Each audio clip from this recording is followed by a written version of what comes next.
Hello friends, it's Kathy Clement with Kathy by Design. Welcome to Throwback Thursday. This is a weekly series that I do where I reach back into my stash and I pull out some beautiful older papers or products or dies, and we work together to make something new. Okay. I recently had a special order in my Etsy shop for a vintage style 4th of July banner. And I immediately wondered if I had any of the Authentique Calendar collection left, because they had a beautiful vintage 4th of July papers in there. And sure enough, when I dug deep into the closet of inspiration and delight, I found just enough to do the banner, and then I had a few scraps left over. So I thought I would show you today how to put a card together with just bits and pieces. As you can see, I've created a 5x7 card base. I just join my papers with 1/4-inch score tape. I cut the panels to 5 inches by 8.5 inches. And then I join them with 1/4-inch score tape, and then I go in and I score at 7. And this time I scored an extra line in just to make it that the cover closes nicely. And then I fold up the bottom to make a pocket. So I've already decorated the inside of the card, and you can see I just had bits and pieces of things left, but I still managed to make a really cute card. This is a little gift card wallet, and it has a little blank note card. So this is the inside, just bits and pieces. One of the things I want to point out is when you're working with heavily patterned paper like this, matting your papers is your best friend. It really keeps things from blending into one another and disappearing. So you can see here I matted this 4x4 image on a slightly larger piece of red cardstock. I had this one piece of the stripy paper and I cut it into strips. This piece was too short to fit the entire panel, so I used the polka dot and then I filled in the gaps with this stripy piece. So just little bits and pieces all put together, but it works. So for the cover, I went 4 7/8 by 6 7/8 of my blue.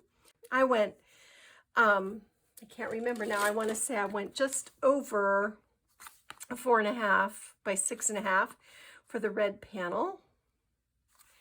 Actually, I went exactly 4.5 by 6.5 for the red panel.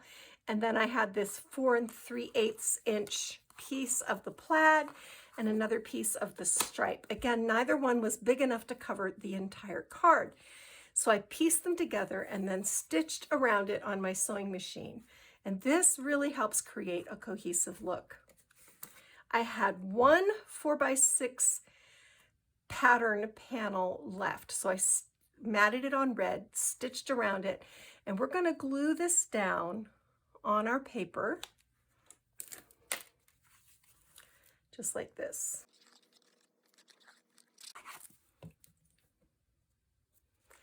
So I'm just making this even along the top and the side inside the stitching. And you'll see why in a moment. Then I had this sweet little image of this little girl eating cherries, which I just love. So I matted it and stitched around it. And I've got foam tape behind it. And this is actually going to go this way.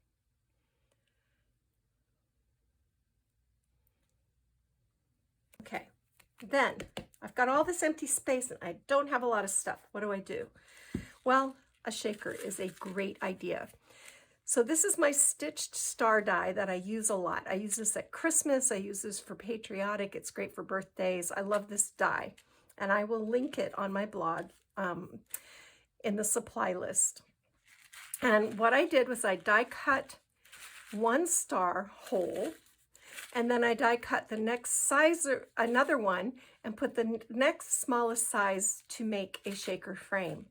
And then I put clear cardstock or acetate behind it, and then held it together with foam tape. And I've got a little foam tape on the back to level this out, and we're going to put this in right here. I don't want to cover up these cherries, and I don't want to cover up the little girl's face, but I do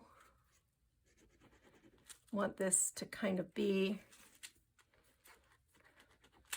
We had a lot of space to fill up there, right? Okay.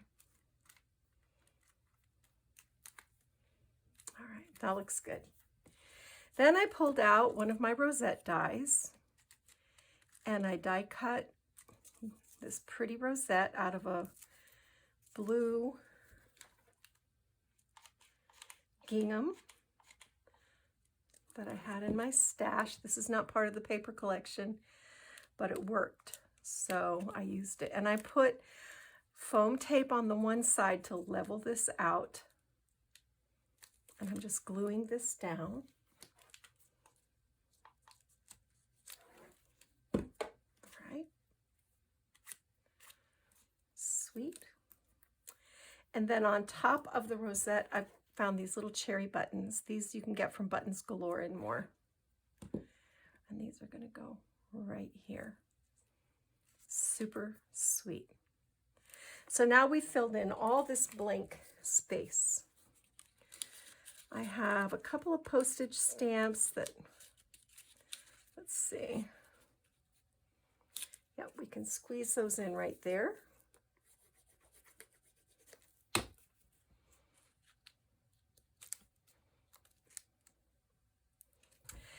Okay, this was crooked. So I took this, when you weren't looking, I took this apart and put it back together again. And here's how you do that. Use your heat tool.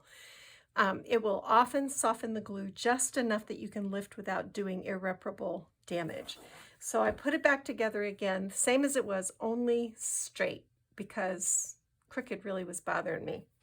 Then I tied a couple of 3-inch red gingham bows, and I'm going to put some hot glue down right here, and I'm going to take this bow and I'm going to push the knot right into the corner of this star like this.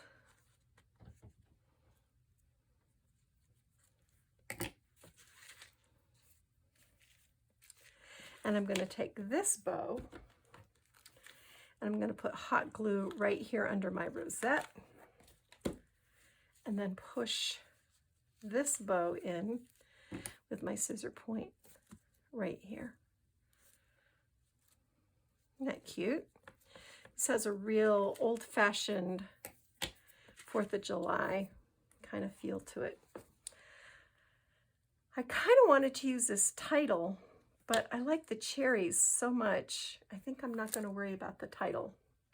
Now, I want to tuck in a little flower, and I've got these lotus blossoms from Really Reasonable Ribbon, and I think we can make this work. I'm going to take these, and what I like to do is open them, and then it can go right here.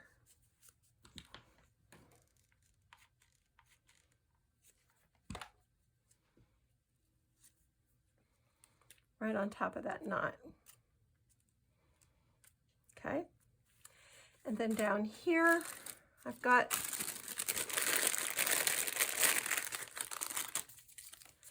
some little blue, what are these? Mixed blue tone 25mm cottage roses from Really Reasonable Ribbon. And I've got some deep red cherry blossoms.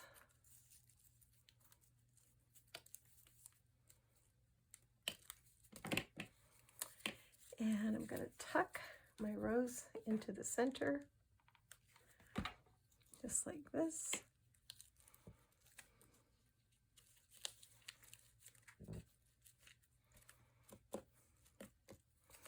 And then I'm going to do the same thing with my cherry blossoms. I'm going to open them up.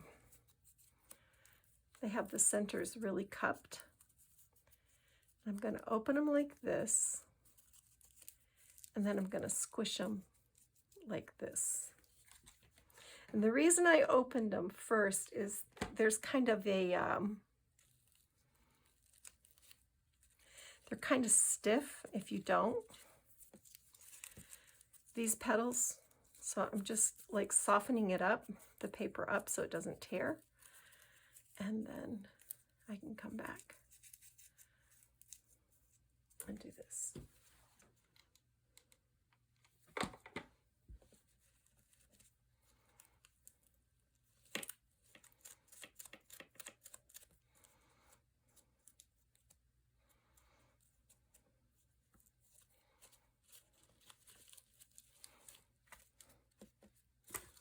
All right, that is it. That is our Throwback Thursday for this week. I just have to glue my card front on the cover. And look how sweet that is. Darling. So little bits and pieces, cleaning up my stash makes me really happy. Even if you don't have this paper, you probably have something in your stash that would work, and you can probably draw ideas from these various elements. So that's it for me, Kathy Clement, Kathy by Design. Happy Throwback Thursday. Go get your craft done.